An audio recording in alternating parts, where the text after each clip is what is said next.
911. What's your emergency? He hit me again. I need help, please send someone. But when dispatchers asked for her address, the woman paused for nearly 10 seconds before giving a location that didn't exist. A domestic violence case that seemed straightforward was about to unravel into something far more disturbing.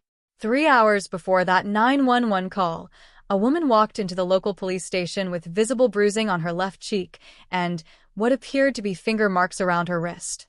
She told officers her boyfriend had grabbed her during an argument about money and pushed her against the kitchen counter.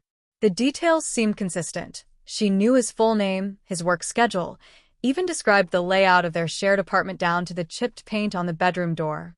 When the first officer arrived at the address she'd given dispatch, he found an empty lot where a house should have been. The street numbers didn't match any residential properties in the county database. His body camera captured the moment he radioed back. Unit 47 to control. I'm at the location provided by the caller. There's no structure here, just an empty field. The bruising was real. The fear in her voice on the 911 recording was genuine. But the location where she claimed the assault happened didn't exist. When police pulled her identification from the initial station visit, her listed address was 40 miles away in a different county entirely. The inconsistency was immediate and undeniable, not a simple miscommunication, but something far more troubling. A domestic violence investigation typically involves multiple officers arriving at a scene, each questioning one party separately while searching the location and gathering physical evidence. But there was no apartment to search, no boyfriend to locate, no witnesses to interview. Just an increasingly complex web of inconsistencies that would force investigators to question everything they thought they knew about this case. 2 days after the initial report, Detective Martinez received a call that would change everything.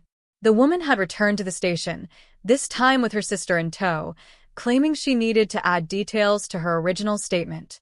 But when officers pulled the body camera footage from her first visit, they discovered something troubling. During that initial interview, she had confidently described the apartment's layout, mentioning a broken kitchen faucet and a bedroom door that stuck when you tried to close it. Now, sitting across from Detective Martinez again, she was describing a completely different apartment. The inconsistencies weren't subtle. In her original statement, she said the assault happened in the living room after an argument about his job at the auto repair shop. 2 days later, she claimed it occurred in the bedroom following a dispute about money he owed her brother. When pressed about the discrepancy, she paused for nearly 15 seconds before saying she'd been confused because of the trauma. Her sister nodded supportively, but something in her expression suggested she was hearing these details for the first time too. Detective Martinez had worked domestic violence cases for 12 years. This case felt different. The woman's injuries were undeniably real, her emotional distress genuine. Yet every verifiable detail she provided led to dead ends or contradictions. The breakthrough came when Detective Martinez decided to check the woman's social media accounts. What she found in the posts from the week before the alleged assault would force her to reconsider everything she thought she knew about this case. Based on the sections covered, where Detective Martinez discovered social media posts that contradicted the woman's timeline of events, would you trust your gut instinct about someone's story if the physical evidence seemed real? Comment your thoughts below. Now let's see what those social media posts revealed about this case. The social media posts Detective Martinez discovered were devastating. In the 3 days before filing her police report, posts on Facebook and Instagram directly contradicted her timeline of events. Screenshots showed bragging about a weekend trip with friends to a lakeside cabin, the exact weekend she later claimed she was trapped in an abusive relationship.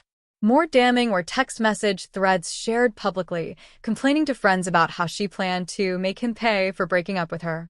The digital evidence revealed conversations that contradicted the accuser's timeline. One particularly troubling post from 2 days before the alleged assault showed her researching local domestic violence resources online, not as a victim seeking help, but as someone studying the process. Browser history, later obtained through a warrant, revealed searches for how long do domestic violence cases take and what evidence do police need for DV charges. But the most shocking discovery came in private messages. The conversations revealed a calculated plan to fabricate the assault after her boyfriend had ended their relationship and started dating someone else. The messages included phrases like, "I'll show him what happens when you leave me," and detailed discussions about which injuries would look most convincing without causing permanent damage. When confronted with this evidence during a second interview, her composure finally cracked. The confession came when she admitted she had lied and exaggerated. The recording captured her breaking down, admitting she had inflicted the bruising on herself using makeup techniques learned from YouTube tutorials. She had never been in an abusive relationship. She had created one to destroy the man who'd rejected her. Detective Martinez's investigation revealed something even more disturbing than the fabricated assault. This wasn't the first time this woman had filed a false domestic violence report. When Martinez pulled records from neighboring counties, she discovered a pattern spanning 3 years and 4 different men. Each time, the same template: real injuries, emotional testimony, and intricate stories that fell apart under scrutiny. Each time, the woman had been in a relationship that ended badly, and each time, she had weaponized the domestic violence system to seek revenge. 3 years earlier, she had filed a report claiming a coworker grabbed her wrist during a confrontation at their office. Security cameras later showed no such incident occurred, but not before the man lost his job and faced criminal charges for 6 months. A second case involved a neighbor she accused of pushing her during an argument about noise levels, complete with photographs of bruises on her shoulder. The investigation revealed she had inflicted those injuries herself using a hammer against a bathroom door frame. Each fabricated case had escalated in sophistication, suggesting she was learning from previous investigations and refining her methods.